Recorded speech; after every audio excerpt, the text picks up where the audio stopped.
আপুনি কোনোবাক টকা ঋণ দিছে বা যদি আপুনি দোকানদাৰ হয় কোনোবাক বয় বস্তু বাকি দিছে তেওঁলোকৰ কাৰণে যদি আপুনি এই ক্ষেত্ৰত এনে সমস্যাত ভুগিছে তেনেহ'লেতো আপুনি নিশ্চয় কিবা এটা কমেণ্ট কৰিব যদি আপুনি এনেকা ক্ষেত্ৰত এই ক্ষেত্ৰত ভোগা নাই তেনেহ'লে আপুনি আজিৰ পৰা সতৰ্ক হৈ যাওক কাৰণ আপুনি যদি কোনোবাক টকা ঋণ দিছে ঋণ লওঁতাজনে আপোনাৰ পৰা হাঁহি হাঁহি ল'ব কিন্তু টকা যেতিয়া ঘূৰাই দিয়াৰ সময় আহিব তেতিয়া কিন্তু আপোনাক কন্দুৱাব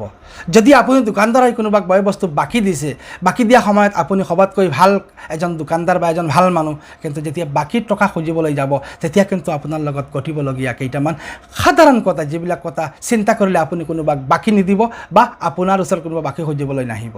যদি আপুনি কোনোবাক দোকানদাৰ হিচাপত বস্তু বাকি দিছে পইচা ঘূৰোৱা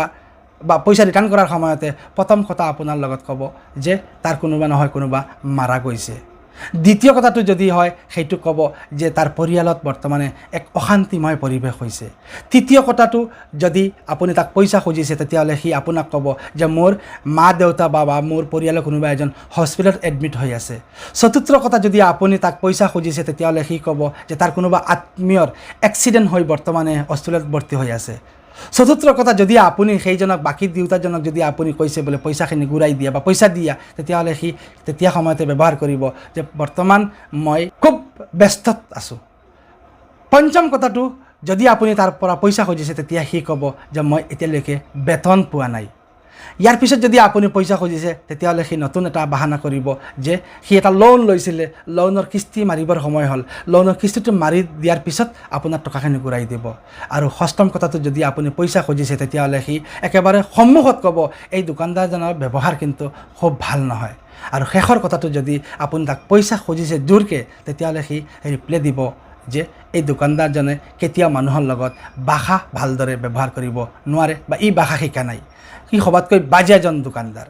ঠিক সেই একেদৰে যদি আপুনি ঋণ দিছে ঋণ পৰিশোধ কৰোঁতাজনৰ পৰা সেইকেইটা কথা আপুনি সদায় আশা কৰিব কাৰণ